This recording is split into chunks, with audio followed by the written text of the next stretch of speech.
I've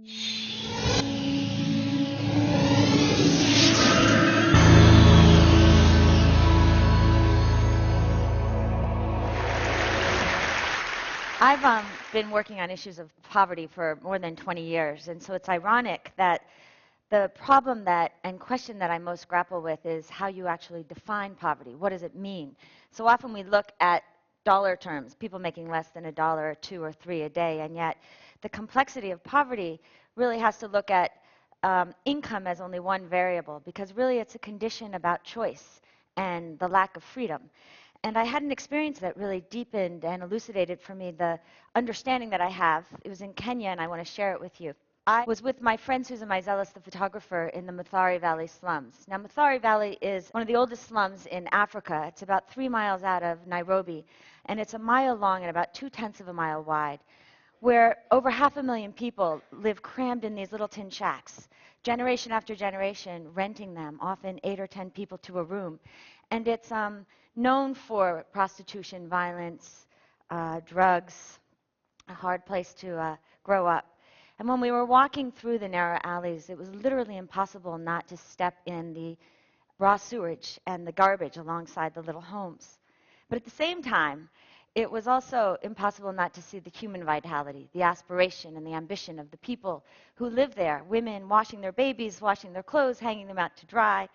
I met this woman, Mama Rose, who has rented that little tin shack for 32 years, where she lives with her 7 children. 4 sleep in 1 twin bed, and 3 sleep on the mud and linoleum floor. And she keeps them all in school by selling water from that kiosk and from selling soap and bread from the little store inside. It was also the day after the inauguration, and I was reminded how Mathare is still connected to the globe. And I would see kids on the street corners, and they'd say, "Obama, he's our brother." And I'd say, "Well, Obama's my brother, so that makes you my brother, too." And they would look quizzically and then be like, "High five." You know? And it was here that I met Jane. I was struck immediately by the kindness and the gentleness in her face, and I asked her to tell me her story.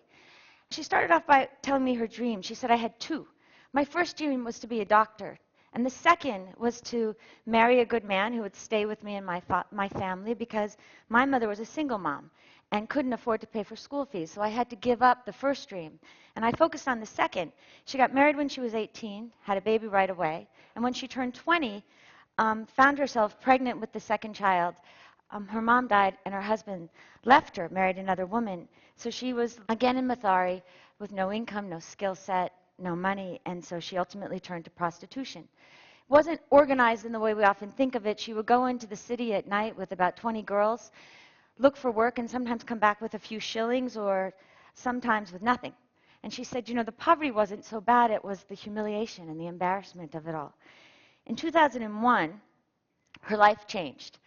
She had a girlfriend who had heard about this organization, Jamii Bora, that would lend money to people no matter how poor you were, as long as you provided a commensurate amount in savings.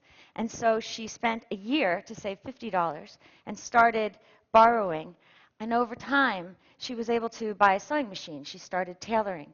And that turned into what she does now, which is to go into the secondhand clothing markets. And for about $3.25, she buys an old ball gown. Some of them might be ones you gave. And she repurposes them with frills and ribbons and makes these frothy confections that she sells to women for their daughter's Sweet 16 or First Holy Communion, those milestones in a life that people want to celebrate all along the economic spectrum. And she does really good business. In fact, I watched her walk through the streets hawking. And before you knew it, there was a crowd of women around her buying these dresses.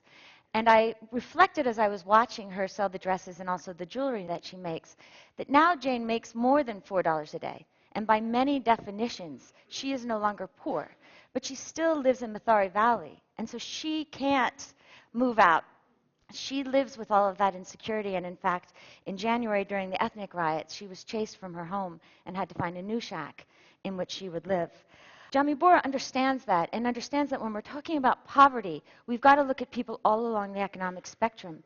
And so with Patient Capital from Acumen and other organizations, loans and investments that will go the long term with them, they built a low-cost housing development about an hour outside Nairobi Central.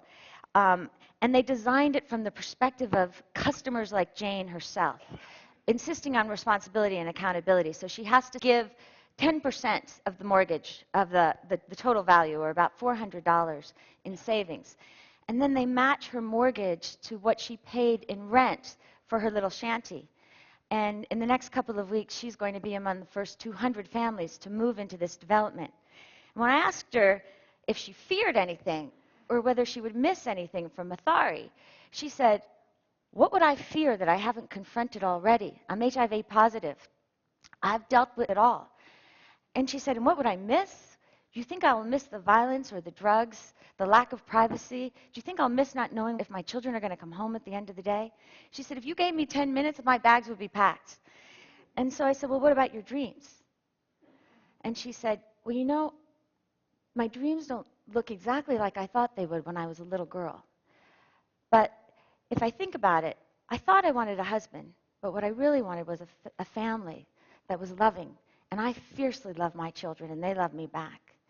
And she said, "I thought I wanted to be a doctor, but what I really wanted to be was somebody who served and healed and cured." And so I feel so blessed with everything that I have that 2 days a week I go and I counsel HIV patients. And I say, "Look at me. You are not dead. You are still alive. And if you are still alive, you have to serve." And she said, "I'm not a doctor who gives out pills, but maybe I give out something better because I give them hope." And in the middle of this economic crisis, where so many of us are inclined to pull in with fear, I think we're well suited to take a cue from Jane and reach out, recognizing that being poor doesn't mean being ordinary. Because when systems are broken, like the ones that we're seeing around the world, it's an opportunity for invention and for innovation. It's an opportunity to truly build a world where we can extend services and products to all human beings so that they can make decisions and choices for themselves. I truly believe it's where dignity starts. We owe it to the Janes of the world, and just as important, we owe it to ourselves. Thank you.